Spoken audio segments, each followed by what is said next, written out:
All right, good afternoon, everyone.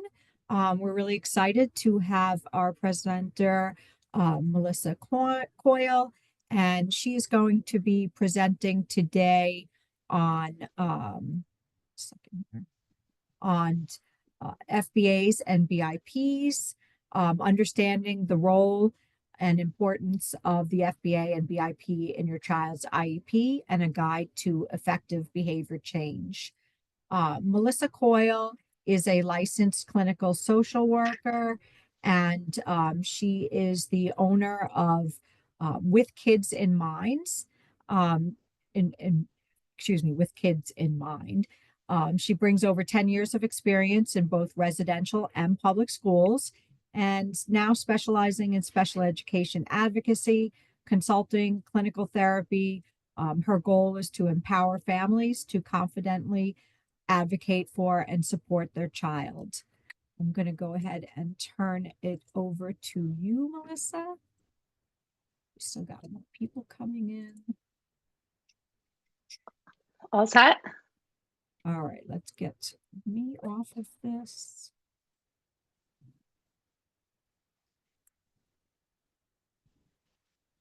Okay.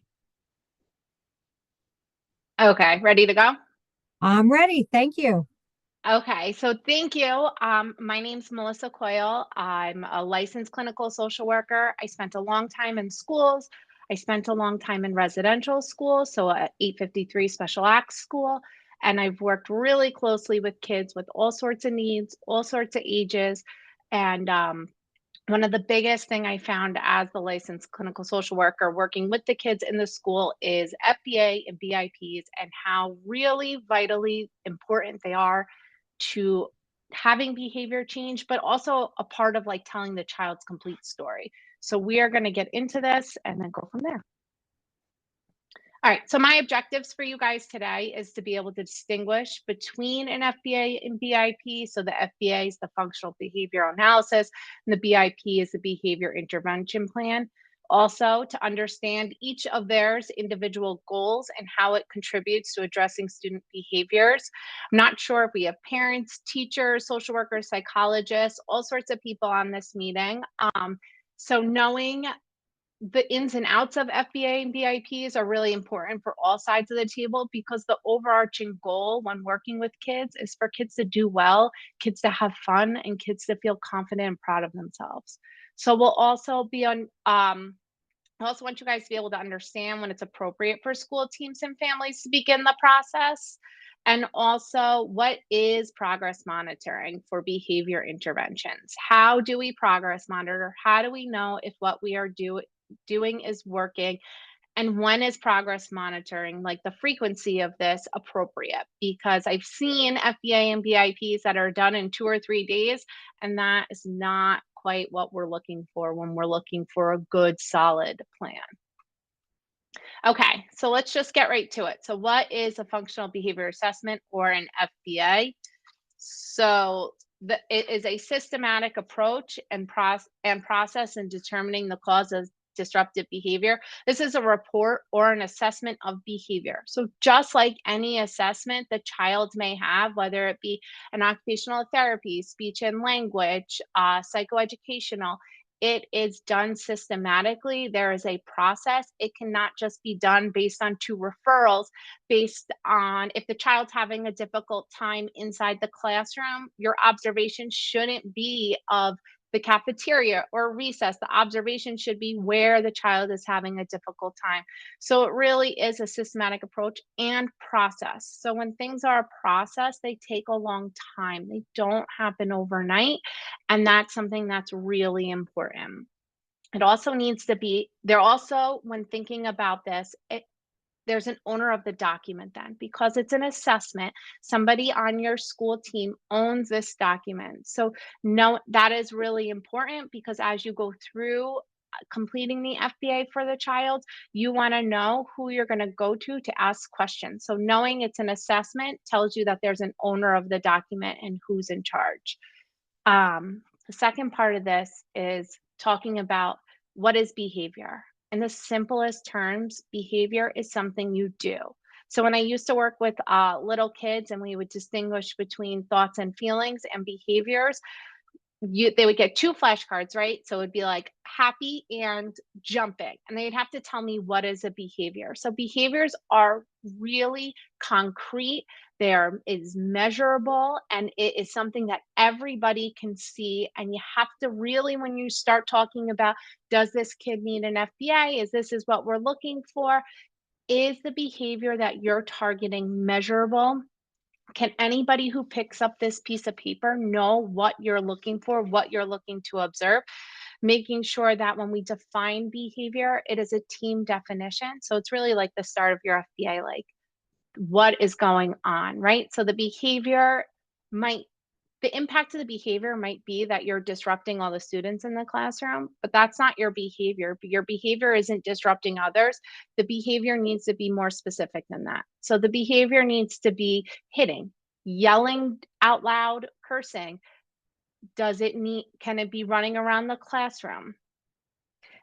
Also, when you're talking about behavior, you cannot target every single behavior that child may have. So in that, we'll get to who can call it and all, who can call for an FBA and team meetings, but most of the time when the kid's having a struggle in school, you're already talking about these. So it's a team definition of what behavior you're looking to target. So it's something you do, it's something that if anybody picks up the piece of paper, they can monitor. So really, really concrete, hitting other students, and you might drop hitting adults. You might just be targeting hitting other students. So really specific as well.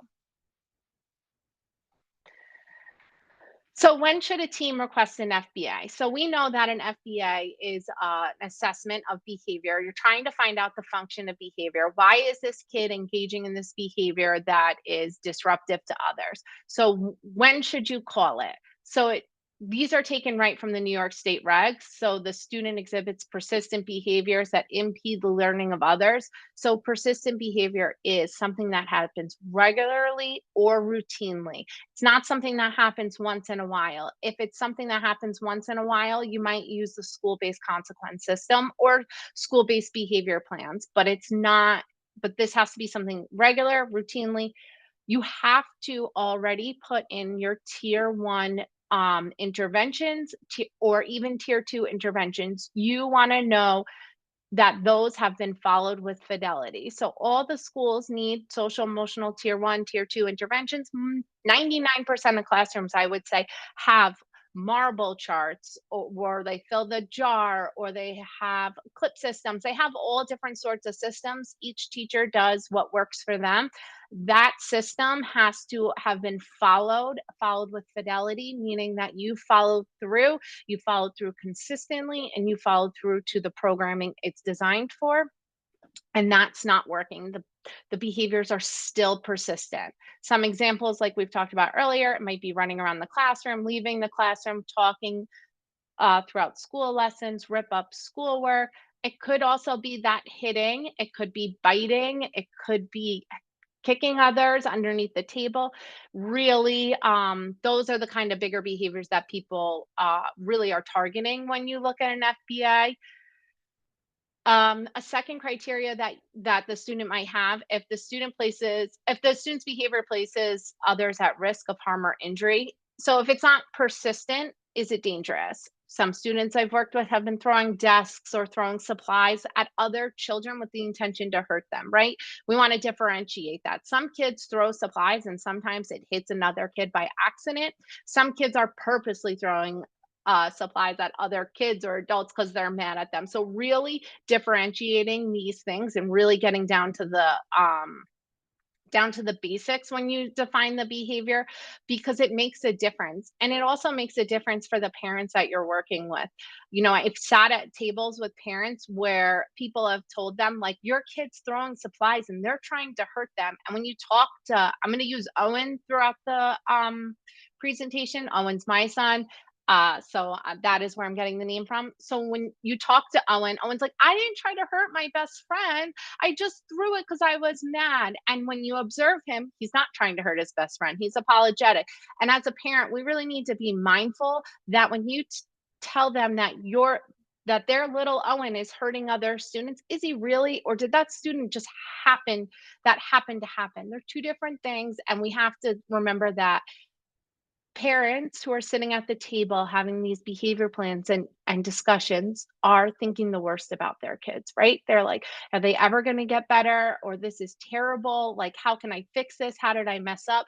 They go through a big wave of emotions. And we have to remember that they love these kids more than anything in the world. And they would cut off their arms if they could just do well in school. So always being mindful when we're defining that behavior that our opinions stay out of it and we're really purposeful about, are the kids intentionally trying to hurt somebody or not? Because that makes a difference. The biggest one, and the biggest one that comes up, is that the CSE or CPSE is considering more restrictive programs or placements. So has somebody talked about a smaller classroom? Is the kid really disruptive, having a hard time, and people are thinking he or she needs to go to a smaller classroom? Are they thinking that they might need a BOCES program, an alternative placement? If this discussion is happening anywhere amongst the team, with the parents, with administrators, an FBA must be completed. So even if you're at the beginning of that discussion, thinking like this might be a child who would benefit from being in a smaller classroom, start the FBA, because a good FBA takes time and a good behavior plan takes time, and you're also responsible for progress monitoring. So start it. The worst thing that happens is the kid does really well and you don't need a behavior intervention plan and you discontinue it and everybody kind of moves on. So if this conversation is starting, start the FBA right at the beginning. It gives you good data, you're trying everything, and then you can make an informed decision about what happens next for that student. Not to mention, if they do move to a smaller setting, or parent does request a one-to-one, or the school requests a one-to-one, legally, you need to have completed the FBA. So who can initiate the process? Basically anyone on the child's team. So an FBA is a part of the IEP. So you need to call a program review. You need to sit down. Everybody needs to sit down at the table, decide that an FBA is appropriate, and from that meeting determine what behavior are we looking to target that is the most disruptive to the child's learning. So that needs to be done at a program review. So often we move quickly and we're like, oh, this kid is really struggling and let's start the FBA. Like, let's just get it done. We don't need a program review. But when you miss this really important meeting to give a chance, A, for everybody's feelings to be heard and discussed and be validated, and B, to come up with a really solid behavior that you are looking to target. If you miss that, the FBA can kind of start to fall apart right from the beginning because we're trying to do too much at once and we're trying to target too many behaviors, and that can get really complicated. So you could do an amendment no meeting. I do not suggest it. I don't think that is the time to use that sort of avenue to make adjustments to the IEP.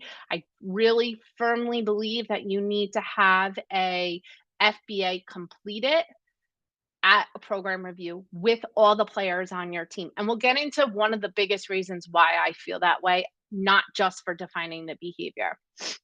Just a side note, if the child does not have an IEP and let's say your child is really struggling, there's no reason that schools can't do an FBA through RTI, MTSS, CST, whatever program they use to move the kids through the tiers, basically. And as the parent, you should always request to be a part of this. Your school might give pushback because it's not something that is often done, but there is no legal reason why it can't be done. And if the school is really giving you pushback, then you could request an initial CSE meeting and have an FBA be a part of that.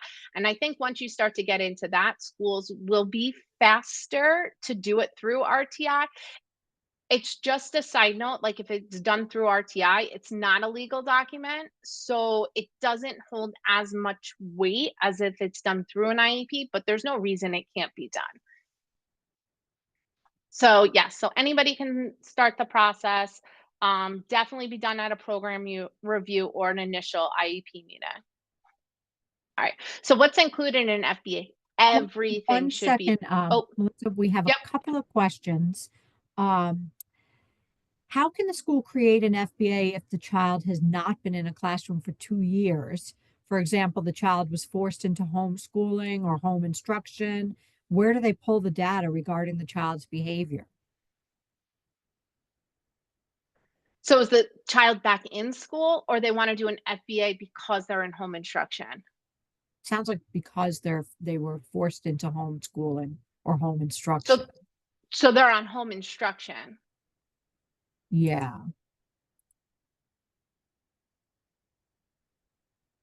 So if you're on home instruction, who's requesting the FBA? The parent? The child's Um, back in school after 2 years. yeah. So hold on. So you start the data from when the child gets back into the classroom. So if the child was forced into home instruction, right? That's different than homeschooling. Oh, the child wants to get back into school.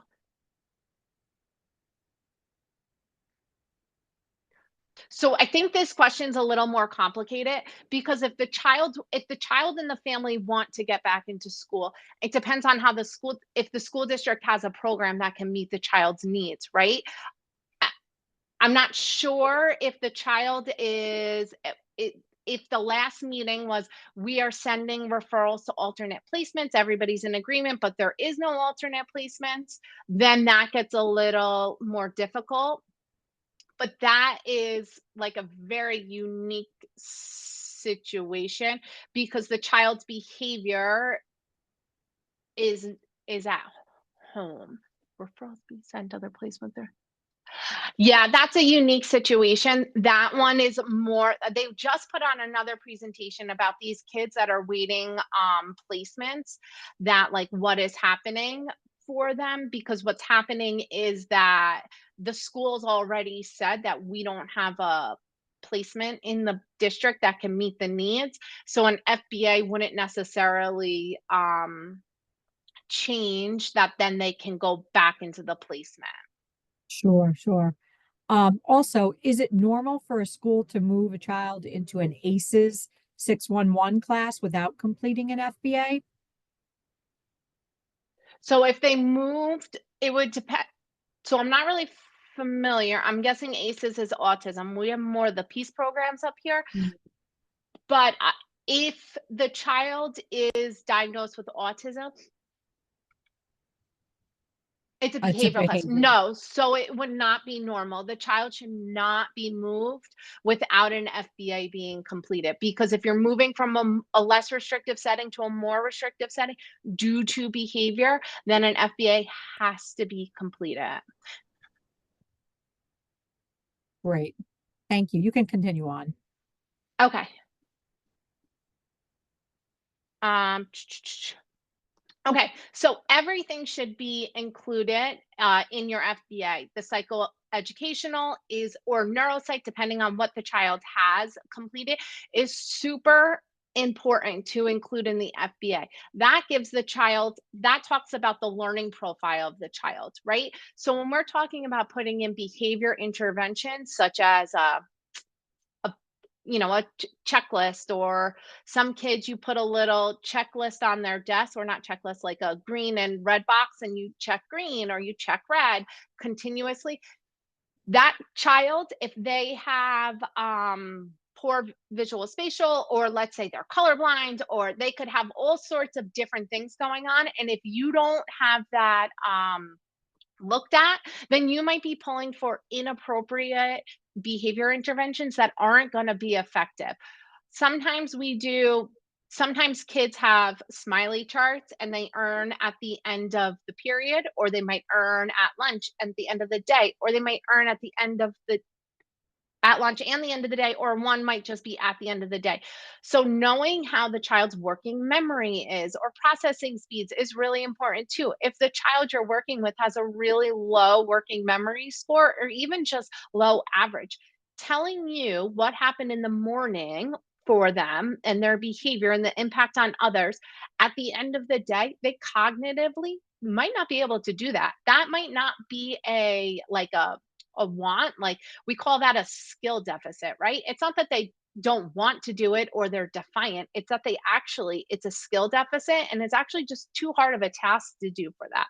The other piece is you're looking at their verbal scores, right? So a child who maybe has really high receptive language and low expressive language, you might not want people to have a full blown conversation with them because they can't give back what you're looking for. Or maybe their receptive's really low and you're having this in-depth conversation, or during a check-in, check-out that you've added to the FBA, this person's talking this child's ear off about all these things that they think and that they're working on, but again, it's just a very difficult skill for them. So looking at all these reports are really, really important. Also, social history is really important too, because we want to be aware if any of the kids have trauma, any of the kids I don't know, have big things in their life going on, right? So we don't actually know what's going on in all of their lives. But the more we know, the more we can be really mindful about the interventions we put into place. So if a child has like a trauma history and they really don't respond well to females, then you might be like, okay, let's find some male in this school building. They could do check in, check out because they respond really well. And it can be anybody.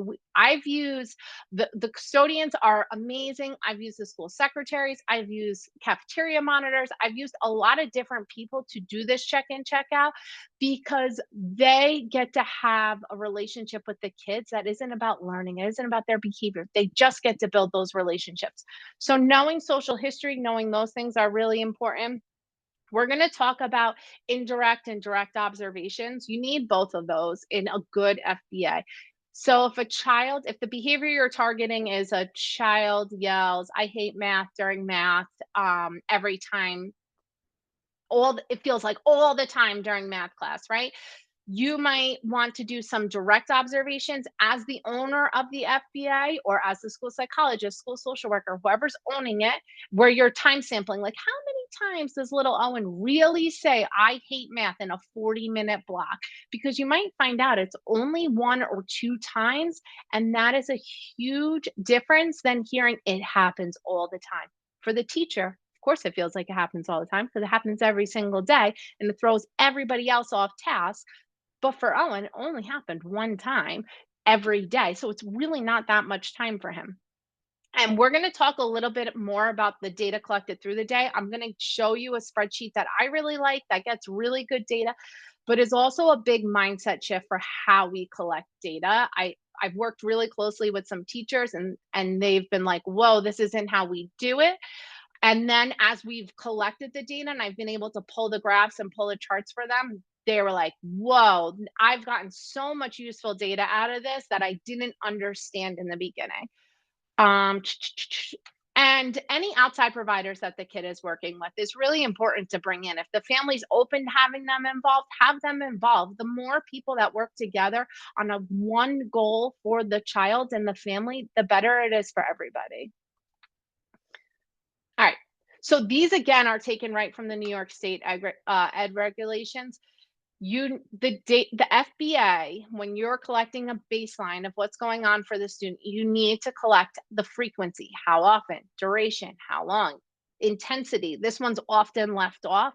How intense, and define it, right? It shouldn't be, you should have anybody be able to pick up your data sheet and know the difference between intensity levels. Otherwise, if you have multiple people filling it out, nobody actually knows what 1 through 5 means because it's not defined. My one, my probably 5, which would be the most intense, is probably far worse than somebody else's 5, right? So it depends on who you are, and that's okay, and that's why it needs to be defined. The other piece that is often left off is latency across activity. So how quickly or long the target behavior occurred after the trigger. So latency is really important because the latency, some kids stew. They might stew a whole class period and then have an outburst the next period, and you're like, "What? What, Owen? Like, we moved on from this, but he did it." Other kids, for the little guys, it's often immediate, but as you get older, they might stew, they might try to use coping skills, and you want to just be aware. And you want to also be aware because once the FBA and if a BIP needs to be completed, you want everybody that works with that kid to know that they might take 30 minutes to have an outburst related to something that happened earlier in the day. And when you drop them off at PE or art, they can be aware, like, oh, okay, we're in that timetable. So it's just important. And then the last is like setting events and also the setting people and time. So setting events are different than the actual setting. So where it happened, the people who are there, the times, and make sure you have a start and an end time because that's really important because that gives us our duration. Setting events, is there anything different going on for that student that day? So lots of teachers will always be like, "Oh, I got a text about Owen. They said he had a rough morning." So when I know he has a rough morning, I set him up in the break corner. So knowing that the setting events and capturing those setting events is really important. For some kids, and especially for kids who are maybe on the spectrum and they're more rigid on their schedules, if you have a school assembly, forget about it. It throws off their whole day. And then they are kind of just like all over the place because they're either so excited or they don't like that there's a change. But knowing that, okay, so when setting events come up for Owen, when there's a change, when there's an assembly, we know he needs a little more one-to-one support or attention. So capturing those things are really important and they're also often forgotten about. This is a this is a data log that I've created from for my teachers to use when I've worked in the public schools. This is it's a little simpler. Oftentimes my key will have more or it'll be more specific to the child. But this is how I get everything in. So you have your ABC charts. Oftentimes, school psychologists, they hand you the ABC chart, but you're missing the latency, the intensity, the setting event. So this captures everything, and it's one a day. So the teacher, I put it in a book, I bind it, and then I give it to the teacher. We go over it. We go over how we um, collect the data. And oftentimes, if the student is having a really hard time and needs an FBA, there are other adults present. So it doesn't necessarily have to be the teacher who's doing all the recording. I've had it where we've all kind of worked together on the recording of it. It was like, okay, you got Monday, I'll do Tuesday, or you do the morning, I'll do the afternoon, whoever you're working as a team. So you're doing the best you can. A lot of people get hung up on the antecedent behavior consequence, right? Because if a kid's having a big behavior, let's say the target behavior is, I don't know, hitting, right? So you are capturing hitting peers with an open palm, um, purposely, right? Because you want to define, because some kids, they kind of just like walk and their hands are all over the place. And you're like, well, is that a hit? Is that not a hit? It's like purposely with intent with an open palm. That's the target behavior I'm looking to get rid of because some kids, they have poor awareness in space and they're always running into people. And we're not targeting that. We're kind of just letting that go. So sometimes you have multiple consequences that you so I'm going to back up a second. So a consequence is what happens after the behavior. A consequence doesn't mean it's negative. A consequence means this is the thing that took place after the behavior occurred. You can have multiple consequences in one like behavior log. So let's say you arrived, it's 9:30, 9:10 at 9:10 Owen hit Johnny. And so you're setting events. Oh, Owen arrived late to school. He was supposed to get here at 8:30 on the bus, but mom dropped him off at 9. By 9:10, he hit somebody. We were in class. The teacher was present.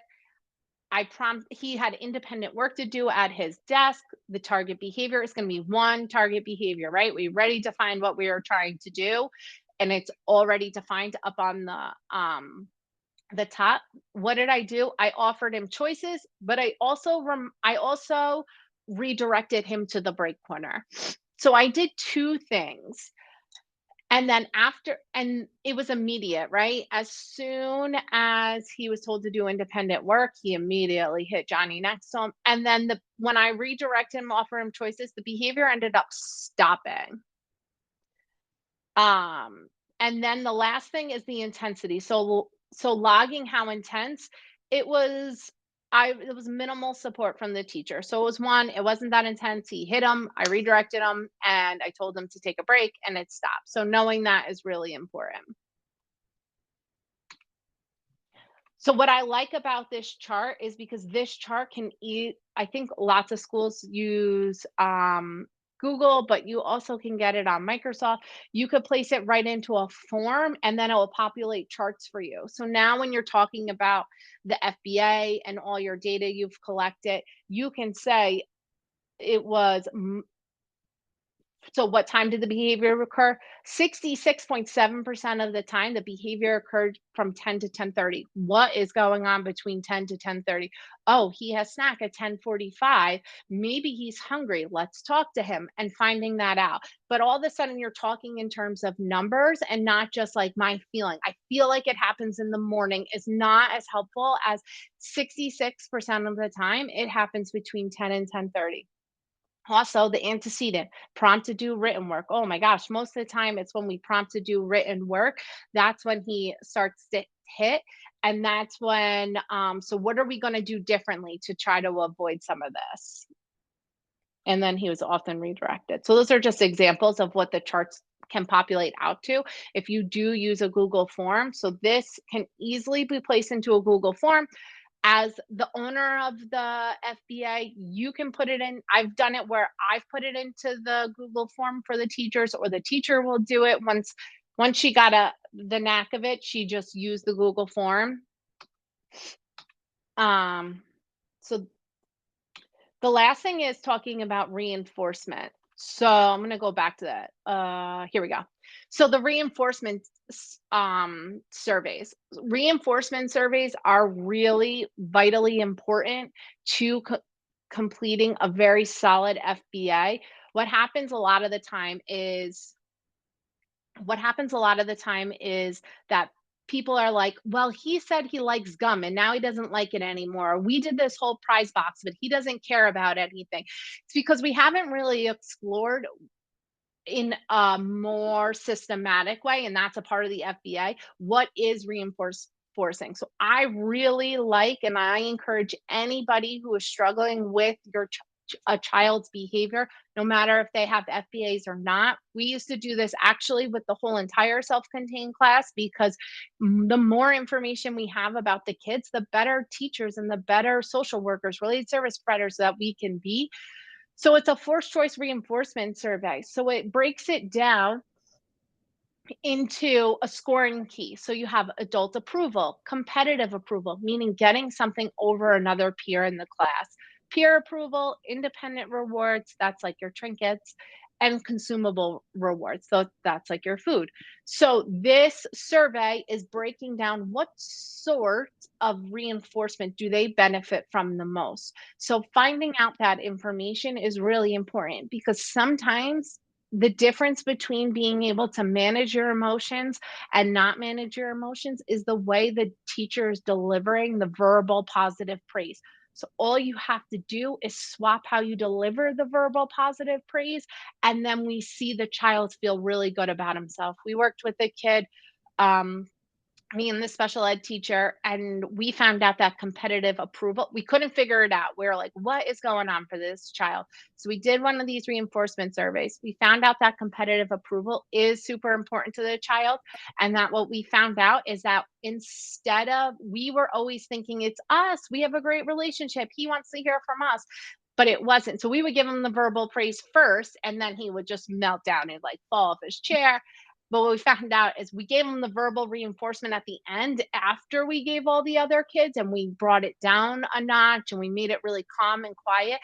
And that totally fixed his like meltdown in the chair.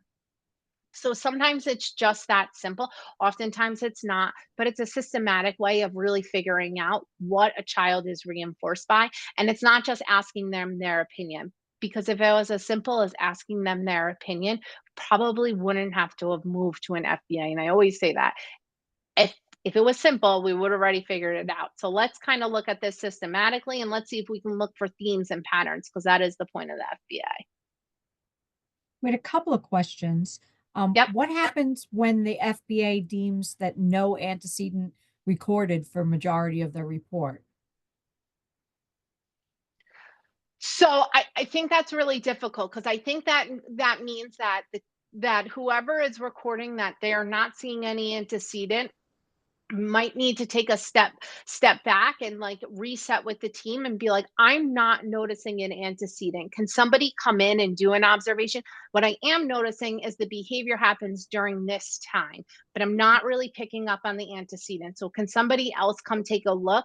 Because sometimes it is that, so there's four functions of behavior, right? So there's attention, escape, um tension, escape, sensory, so oftentimes, or tangible. So oftentimes it's that it could be sensory and we could be missing something, so having multiple eyes to check it out is really important, because I've sat there before and been like, I need some help, I need somebody else to sit here because I'm missing something, and it could be something in the environment. So having different people come in and look for the antecedent because something is triggering, so we got to kind of take a step back and reset.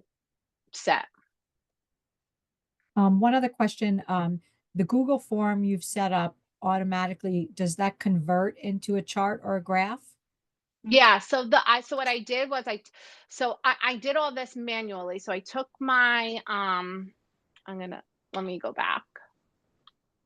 So I took this chart, and that I would be like, and I would put it into the Google form. So I'd be like time, and then I would give options. Typically I would give it so the teacher could just write in the time, and then setting events, and they could choose A, B, C, and D, and then I would send it to everybody on the team and say, like, if a behavior comes up, can you fill this out? Or I would work with the teacher, whoever was in charge of like the data, and usually it's the special ed teacher, and I'd be like, if you just write all this in, I will put it into my Google form. And then the Google form, I just it like the next button is like graphs or charts or whatever, and it populates it totally for you. So you're not sitting there being like, okay, 3 divided by 12 equals, it does it for you, and it makes really nice graphs. I think there was just one other question.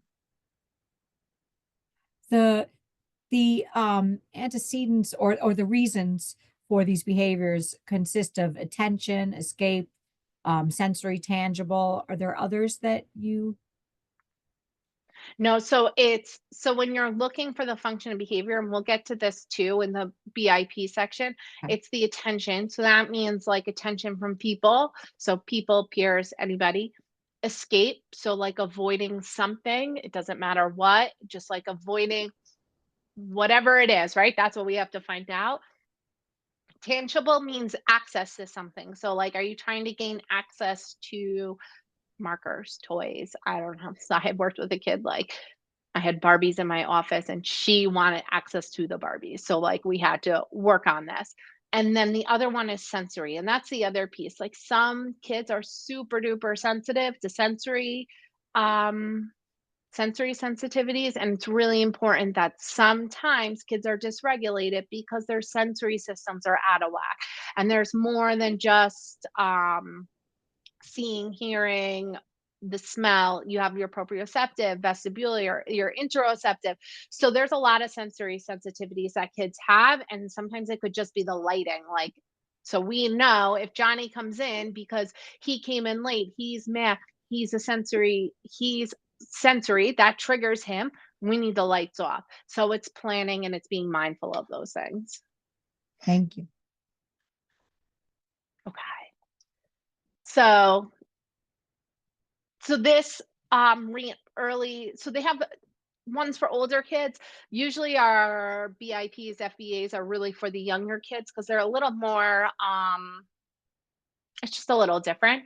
But this forced choice, I love it. I tell anybody to use it. It's only 40 questions. So that was like the first page, and that's your scoring key. It's very simple to do. The kids love it. You can make a game, and it really starts to break down what the kids are reinforced by. And it's a nice way to put in there. I didn't just have a conversation with the kid, because a lot of times people will feel like failures because they can't manage the behavior that's going on, or they'll be frustrated or they'll be upset, and and I've gotten where teachers are like, of course I've talked to them and asked them what they like. This just doesn't work. So by doing this, it kind of takes it's a different approach. It's systematic, it's a process. It's helpful. Um, Okay, so key takeaways from this. An FBA is a team decision made in an IEP table. So it could be an initial, it could be a program review, but everybody has to agree. And what do you do if everybody does not agree? Then you got to sit there longer, probably, right? And that might mean a whole nother slew of problems going on. But an FBA is not a bad thing. It doesn't need to last forever. And once the behaviors become manageable, the FBA comes off the IEP or the BIP. So, as a parent, a teacher, a related service provider, anybody in this school, know who is responsible for what and the timeline. So, when you're doing baseline data collection, you should know we are going to collect data for 2, 3, 4, 5, 6 weeks, depending on how severe the behavior is, but know who is going to then recall the meeting, who's in charge. Are you already going to put another meeting on the calendar? Have that written down, know who your point person is, know who the owner of the FBA is, because if the behaviors escalate, you want to know who to go to. Data must be from multiple sources. Make sure you look at the child's learning profile. It's super important. It's often overlooked. Learning profiles are really important because in order to meet the child's need, we need to know how they learn best.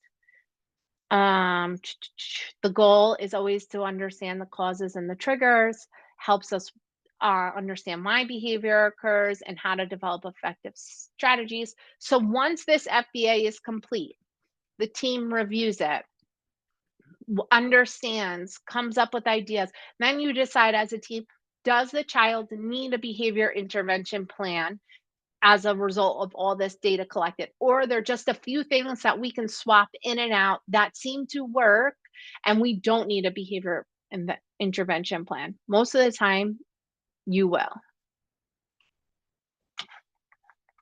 Sorry, I don't know why that went backward. All right. So, behavior intervention plan, individualized from multiple sources. It's progress monitored and adjusted. All right. So, what should be included? The target behavior. You already have the defined target behavior. It's specific, it's measurable. Anybody who comes in could see this is the behavior you're targeting. But what does that mean about all the other behaviors the child is having? In regards to all of the other behaviors the child is having, you should be recording them on forms such as, depending on how big they are, critical incidents, regular incidents, referrals. However, your school, there should be a systematic way of how you record these incidents, because once you eliminate your top tier target behavior, that might mean you need to bump up another behavior. That might mean you need to do a whole new FBA on this other interfering behavior. So you don't just say, like, well, he didn't bite, but I guess like hitting, we're not going to do anything about. You say, okay, I'm going to be recording the hitting behaviors on however the school does it. Critical incidents, regular incidents, everybody does it a little bit differently. And then if we can get the biting under control, we can move to the hitting. So kind of just taking one step at a time, because if you target too many behaviors at once, you're never going to be able to keep up with the data collection. I've seen kids with a lot of behaviors. It's just not possible, because you would be like sitting at your data book all day. It would be too difficult. You're also hypothesizing the function of behaviors, and we're going to get to a really strong hypothesis in the next slide. So, behavior goals. What is the replacement behavior you would like the child to display, right? So, let's say the kid is hitting. You want the child to sit quietly and raise their hands and answer questions and move from station to station with prompts or whenever they're supposed to. There's a lot of steps in between that. Sometimes I've worked with really little kids and they were biting because they were trying to get their needs met, and had them lick. And I'm like, this is so disgusting. But there was also this sensory component to it. And the child was just not in a place yet where they were able to move from the biting on stuff to doing nothing. So I was like, well, if as long as they can lick, then at least they're not biting and injuring. So let's move to that. Now, they weren't licking other students or anything like that. So the replacement behavior was appropriate, but there are a lot of steps in between going from really, really struggling to being like a star student. Um, we're going to get to the intervention strategies, a nice chart I like. So these are where you're putting into the intervention strategies, what you're going to do, and the progress monitoring plan. Who is responsible? How are they monitoring? When will the team meet again? And who's responsible for calling a team meeting?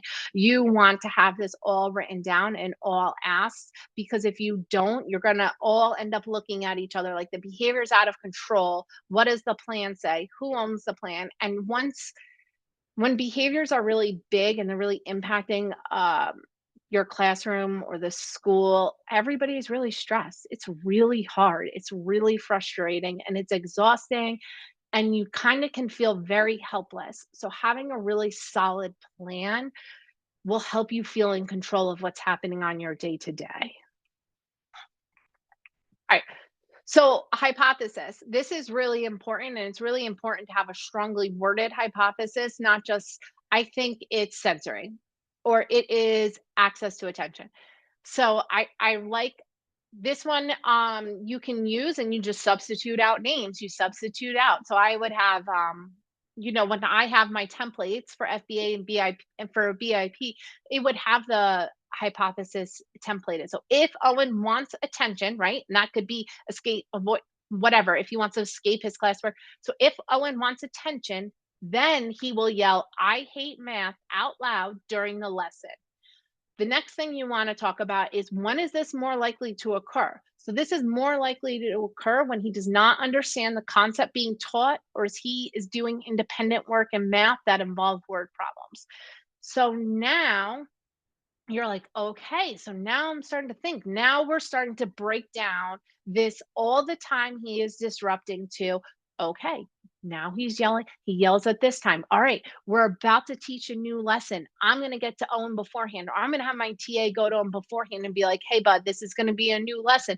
We're going to be one on one, but tomorrow it will be the same lesson. You'll know what to do and you got this. So, right, we're presetting him, we're getting him ready, we're providing him that attention before the problem behavior has an opportunity to occur. It's much easier said than done. And this is like, I'm telling you information and I'm telling you, like, yeah, this will work the first time. Probably not. Probably takes some time, which is why we don't progress, which is why we don't give reports on progress monitoring the day after we put in the interventions. So I like this chart. This is a chart that I often use for the intervention strategies. It's very concrete. It's very it tells you who's responsible, what happens when, there's a goal, and there's a frequency check-in. By creating a chart like this, it holds everybody accountable. And when you hand that parent who's probably exhausted, there's probably been suspensions, if not suspensions in school, or daily phone calls, or just exhaustion from the whole team in general, you're like, okay, I feel like something is happening and I know what to expect next, right? So some intervention strategies might include that behavior log, that check in, check out I talked to, break space. Other things that people put in place are social groups, or providing opportunities to be one on one with the TA, different interventions. So, interventions, the goal is to teach the child to be more in tune with themselves and then to put in replacement behaviors. So, this is just a chart that I really like. It's useful, it holds people accountable, and the frequency check in with the owner of the BIP, I like to include that, because then oftentimes the BIP owner is not the classroom teacher and or the classroom TA, or whoever the case may be, or the special ed teacher, and they feel like, great, I'm going to do this. When are we going to talk about this next? So now okay, I get to meet, I get to sit, I get to debrief and feel validated. And then I know if I'm doing something right. Am I doing something wrong? Or should I try something different? Or I've been trying something different. It's been working. Do you think we can add this? So it just keeps everybody on a time frame, which is really important. All right. So Progress monitoring, what does it look like? Progress monitoring is a scientific method in evaluating student performance and the effectiveness of interventions, and it should happen within the first few weeks of implementation to work out any of like the kinks that may arise. So I know oftentimes when we start a BIP, I usually like to meet with the team, and it doesn't necessarily have to be a program review if the parents agree within the first 2 or 3 weeks. And I like everybody to come back to the table and say, like, what's working, what's not, what do we have questions on, what do we need to adjust. Frequent meetings are helpful in the beginning because people aren't going to, not that they're not going to understand, or it's sometimes when you write something you're like, I have this great idea, but then when you go to do it and like the practicality of it's like, this isn't working, I don't know why, this is what's coming up, this is the glitch, this is how we made adjustments, do you think this can work? It just gives people like the next step, and it gives people a chance to like work it out, and then from there, depending on how severe the behavior is or what's going on, you can choose, do you meet in another 2 weeks, do you meet in 4 weeks? And then, you know, during your school months, I joke with November, like oftentimes the kids are not in school. So it just depends how quickly you meet. Sometimes you say 6 weeks because in that 6 weeks, you're like, well, we have 2 weeks off, and then you need 2 weeks past that. So be mindful, have the calendar in front of you and make a mindful choice. But make sure that when you first start the behavior plan, within 2 or 3 weeks tops, you're meeting again to work out those issues that arise. Progress monitoring, use the same chart. Use the exact same chart. And then one of the differences, if you add in any sort of different interventions, just add that into the consequence list, but use the same chart, right? Because you're going to judge your baseline data to your progress monitoring data. So now you're going to be now cross comparing the same charts, the same graphs. You don't need to make anything different. You don't need to do anything different. You just might need to add in a few different consequences if you've come up as a team with some different ideas that you can add in. So I went through that. I went through that really fast. I know there's always lots of questions, and I know that it's not so simple. And sometimes FBAs and BIPs can be a really abstract concept.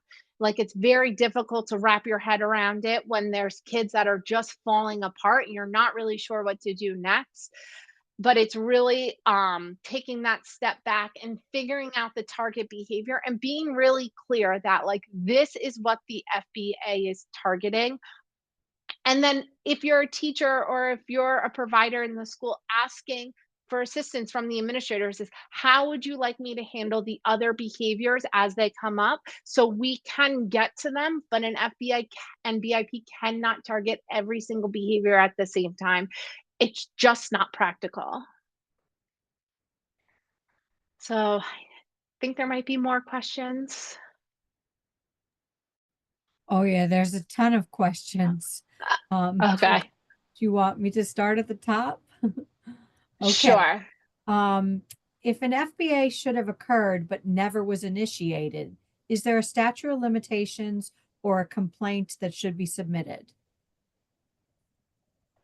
That's a legal question. I'm not a lawyer. You certainly So can I'm not contact, sure. yeah, you certainly can contact Disability Rights New York if you have that Yeah. issue. You also said that not all behaviors, um, let's see, but let me think here. But can there be more than one target behavior that are tracked in an FBA? Minimum of one, maximum of a number of behaviors? You talked about that a bit. Yeah.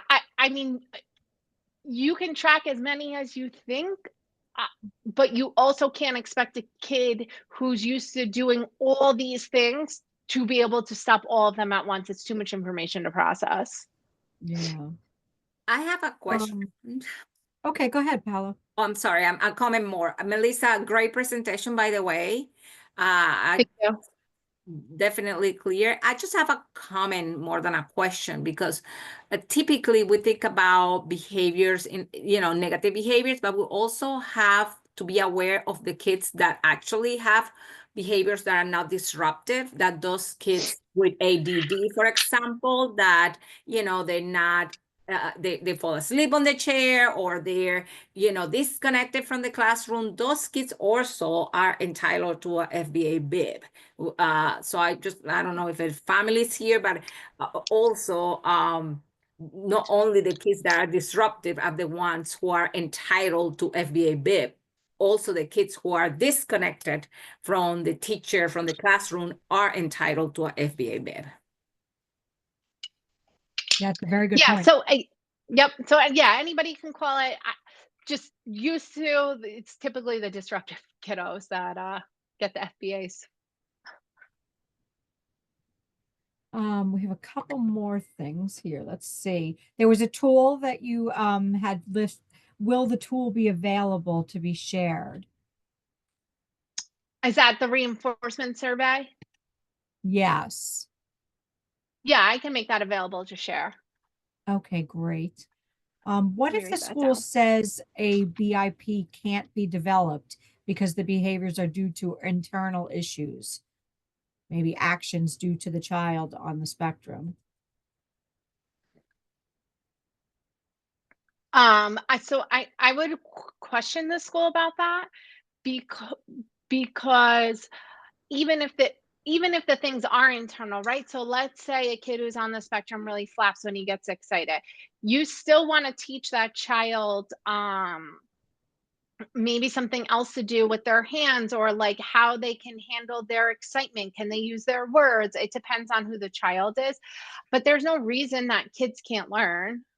I mean, kids can learn anything. So it's really about like if it's like an internal issue, is it just right? Ask the questions. Is it disruptive still? And if it's disruptive, we still might want to figure out what's going on or teach them differently. Hmm. But I would What, question that. I would question like why would you think that this child can't learn something new? That would be my question. hmm. What if the school says, let's see, what if the school says a BIP? Oh, I got that one in here. Who should be responsible to collect and combine the daily recorded behavior log? The BIP owner, the parents? So definitely not the parents. So typically it's the BIP owner. So typically it might be your school psychologist. It could be a BCBA, one of like the behavior analysis or certified behavior analysis. Could be the school social worker. Sometimes I've seen special education teachers be the owner of BIPs. I always caution that. I mean, they're the ones working with the child like day in and day out. Sometimes I like to like give them a break. But what we've done, and really this is just like working together as a team, and the more collaborative your team is figuring it out and calling it out and writing it down, and that's how we've held it accountable. But typically speaking, it's whoever owns the BIP. If anyone else has questions, you're welcome to unmute. I just caution you to not give too much information about particular people for privacy purposes. We still have some time, so if anyone has any questions, this has been a wonderful presentation, very intense and specific, so I appreciate that. Erica, you have a question? Hi, yes, can you hear me? Yes. Yeah. Yes, hi. So, I love everything that you guys said. It's very amazing. It's very great. I'm actually, from my point of view as a parent, and also, as a representative, for IEP, families in the district that, I reside. It would be great, if you can have like a spreadsheet of, questions the parents can ask, right? Because I know that you mentioned, Melissa, how do you want me to target, X, Y, and Z behavior at home, right? And I think that could also, it's amazing that, you have like the log, right, in the school, but also how to bring it back at home, and how can parents, take advantage of that at home, because we Yeah. can, we can do so much, as it's always, said, at the meetings that I go to. If you can do so much things, they can accomplish a lot of things at school, but if they're not, done at home, how can we, help the child, fully? Yeah, I agree with you totally. The goal should be like getting on the same page as the parents and like really understanding and appreciating like it's their kid. They would do anything. So I like to send them home some surveys and what are they seeing and what are their opinions and what do they think would work and not work and what are they, and I always ask this question, what is manageable for you to do in the home? I have 4 kids at home. I know that sometimes I've walked away in meetings where people have asked parents to do X, Y, and Z, and I've been like, "I I do this for a living and I can't do this at home with with my kids. Like, it's too much." And that doesn't mean the parent's a bad parent. I think that's what we always have to take a step back. It means that we need to have a belief that everybody is doing the best they can. So find out what is manageable for the parent. How can we work with them? And you know, one good thing that came out of COVID is we can have meetings, frequent meetings where we get to see people and can call it. So that's really important. So I think that's like a great point is including the parent as much as possible because it's their kid.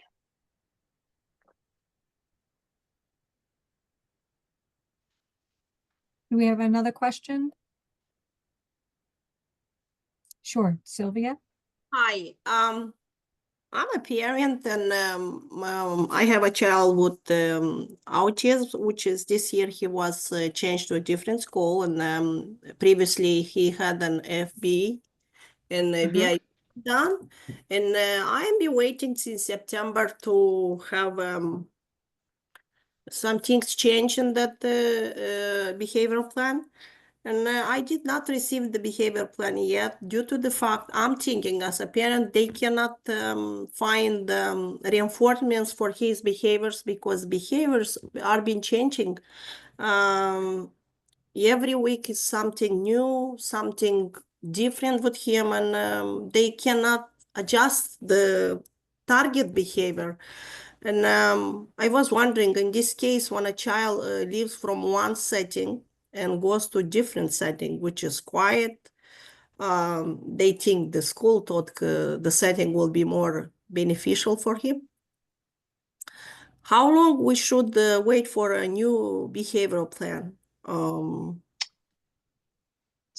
So Uh, strictly speaking, for the part of that I know, if the child started and already had a behavior plan in their IEP, but started a new school in September, they should have redone the FBI September, whenever school started, second, because it's a new school, it's a new setting, there's new triggers, there's new consequences, there's new tier 1 supports, everything is new.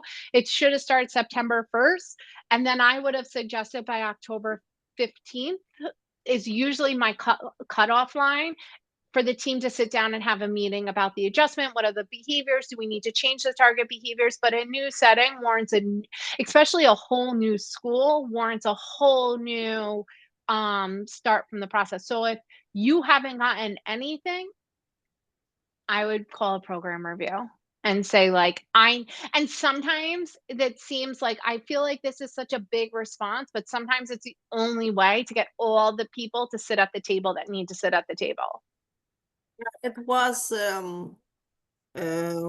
put on a CSC meeting, then was canceled because they didn't have enough, I think, data or response to the meeting, what to present at that meeting, because they've been trying to test him and he doesn't cooperate much. Another issues was medications, which we tried variety of the medication from the last year school, and we were even on a home instructions and did not work very well. So we decided to go to a small setting. Mhm. So I am just surprised because the CC meeting was canceled and nothing yet in. And when I saw your webinar, I was wondering about this like techniques or in school, like you've been working that, or the school system is working that, helping. It's like an educational plan, like all of the teachers and aides, they must work and follow this BIP plan. And me was wondering, I said, let me hear and see what's this about. They talk about, I had the research done on Google, but it's very good information. Thank you very much. And I was wondering why it's not yet in. Just this document is important because he comes home with different types of behaviors at school is different types of behaviors. And I don't understand. And I think they don't have enough. So we'll see. Thank you. Yeah, it's really important to get your team together and have some discussions on that for sure. Yeah, thank you. We had another question there. Somebody asked if this particular situation could elicit a BIP. The child is often saying kills or die multiple times. The principal calls the family to notify that once it's happened, and other kids start to mimic it and from other kids, um, but they don't really understand the real meaning behind it. Could this be put in part of a BIP? So that could be your target behavior, and that's what you could be tracking for sure, definitely. Does the school have the right to keep the kids home or at school or force her to stay home? That's really an administrative decision. So that Mhm. really is outside of special education and the IEP. That is disciplinary stuff with IEPs can get a little bit stressful, I would say, and that could be a whole other training. But there's no reason, and actually, it's probably a very good behavior to look at because that is a very big behavior. There's a lot of responses that happen when kids say things like that. So, to target that and to decrease that behavior might be your top tier behavior. And because if the other behaviors the kids struggling with is like they rip up their work, like that's not as important as everything that gets activated once a kid says they're going to kill somebody. So it might be your target behavior and it would be a great one to do an FBA BIP on.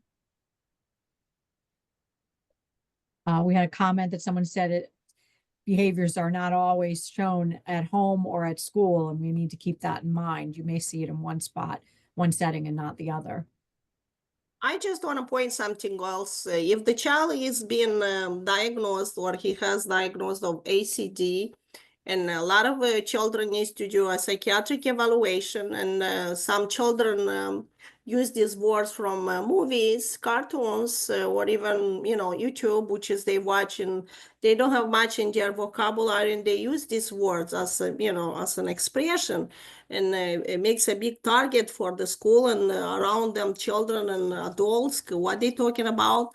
And I had a situation with my child, the same thing. Then we figure out, like we follow what he watched on the TV, what he's been reading, what he's interesting. Like, for example, they had this cartoon about fire. It was like a monkey with blown eyes, and he was replying from that movie or cartoon to the school, nothing besides that, that vocabulary. So it was hard for the school to understand what he says. And then later on, we've worked as a team and figure out he's replying from the movies, from the cartoons, from the what's in front of him, why, it's very, dangerous and to know what's going on in their head. But we found out the behavior come from that cartoon. You did an FBA. I am a Any- bilingual school psychologist, so I had practiced to do an FBA and a BIP at school once, and but keeping on with these trainings and webinars, which is you sharing, is very important. Mhm. You adapt to your knowledge more, and it's very interesting. Thank you. Thank you. Lots of thank yous and very helpful. We have a couple more minutes. If anybody has any other questions, you can jump in now. We will be sending out the evaluation, and don't hesitate to bring up other sessions that you're interested in the task force presenting on. We're always looking for new subjects and topics that can help you guys. We will also have a link on the evaluation if you're interested in joining one of our task forces. just drop in your email and we'll definitely get in touch with you. And you'll get the presentation slides today or tomorrow with Melissa's information. So if you have additional questions, you can always reach her as well. I think we're going to quit here, but I want to thank you all. Thank you, Melissa, for your wonderful presentation. And I hope you all have a wonderful holiday. This presentation will be available on our YouTube channel, and we'll send you out the link so that you'll be able to access it or share it with other professionals and parents. Thank you again. Have a great day.